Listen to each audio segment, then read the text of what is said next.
back when the jungle is time. The national park here is really well known for their overnight trekking. They do anywhere from 2 to 10 night trips and like goes 30-40 kilometers out in the jungle. I decided that I'm not going to do one just because I'm not going to spend the extra money, and I have done an overnight trek, but there's lots to see here, and the one trip you can actually stay overnight in a cave, so that's pretty cool. Sleeping with the bats.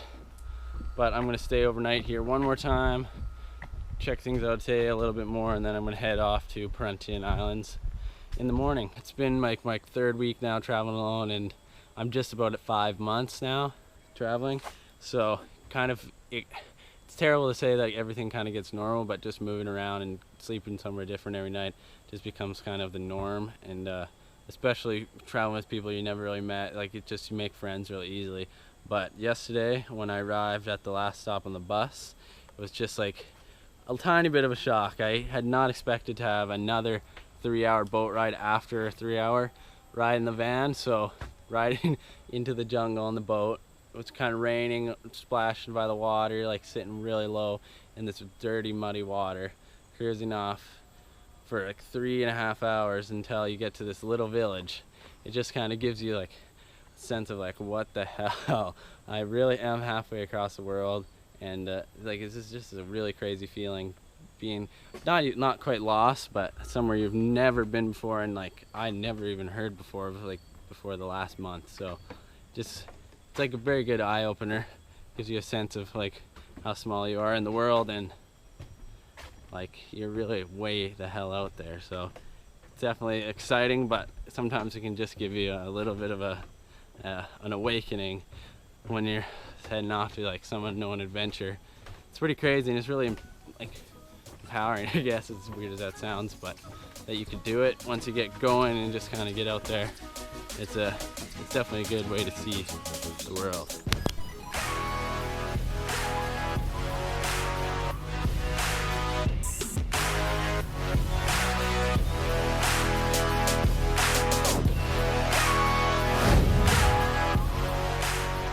Here we go, up the Canopy walk.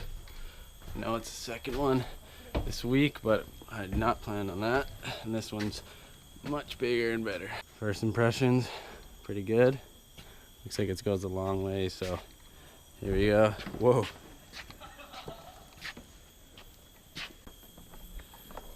It's a real canopy walk. It's pretty wobbly. Woo!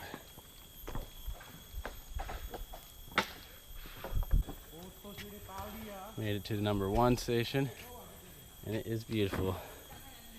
See how high we are here. I'd say like pretty 60 feet up so far. We got a little ways further to go.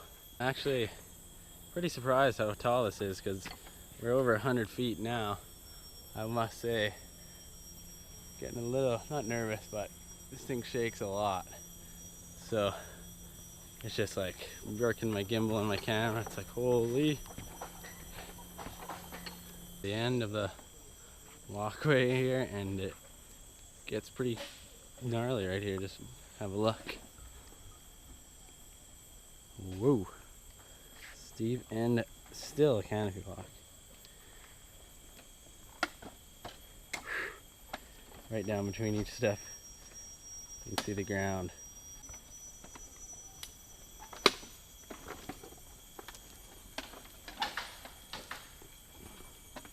Now I'm gonna head back on the trail a little ways and head back to another viewpoint, and we'll be back in a second.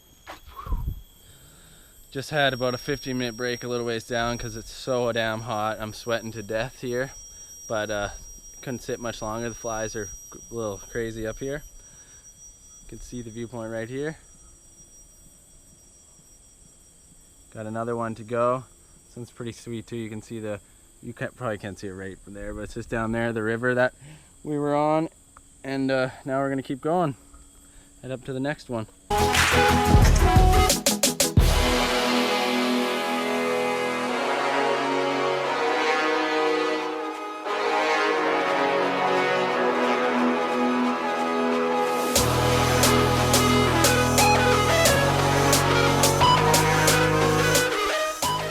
Now that we saw the view, We're gonna say bye to Bukit Tersek and start making our way back. You can probably hear a terrible buzzing noise in the background, and that's not because of any like motors or anything, and it's actually a bug called cicadas, and these things are crazy. They grow for 2 years in the ground, and they come out, live for 2 weeks, and they rub their wings together the whole time. It starts about 6 o'clock in the evening, and just like, it's insanely loud, and it's just buzz, buzz, buzz. But the story behind them is really nuts, because apparently they only hatch on prime number years in order to like deter the predators, because other than that, if they hatched every year at the same time, the predators would be able to catch on to their hatching cycle. So it's one of those crazy nature things that they've learned to adapt so that it's not so easy for the predators that are hunting them to catch them, which I think that's really crazy. And nature is insane how they can do that planning and to protect their species just so that it can buzz more and more. It's so cool. Probably everyone was thinking, oh Dustin, that would have looked so much cooler with a drone. Yeah, and I know it would, but I can't afford to do everything. So if anyone wants to sponsor me, hook it up. Holy shit, I really wish that I was filming there. I just got the living daylight scared out of me. I had no idea what it was, but I heard a huge noise like right next to me, and it's a monitor lizard. It was probably about 4 feet long, which I'm not usually scared of. Oh, tingling, like Jesus. I'm not usually scared of them, but I did not see it, and it didn't move until I was like a foot away from it. So something that's 4 feet and all these dead leaves on the ground makes quite a noise. Holy, I can't believe it. I not screamed, but I definitely hollered a little bit. It was freaking terrifying for a second until I realized what it was. Whew, crazy. Guess that is the jungle for you. Luckily, I haven't run across any snakes. I don't mind snakes, but sometimes if you get in these places, they can hide in the leaves, and there's quite a few poisonous snakes over here. So it's kind of nice to stay away from them if you can, possibly. I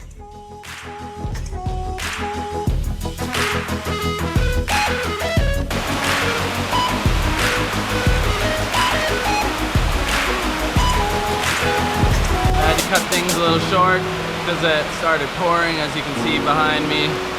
Absolutely crazy. I'm sitting in now in my favorite floating restaurant. I was stuck across the river for half an hour waiting, but now I'm chilling, and that's where I'm going to end things today.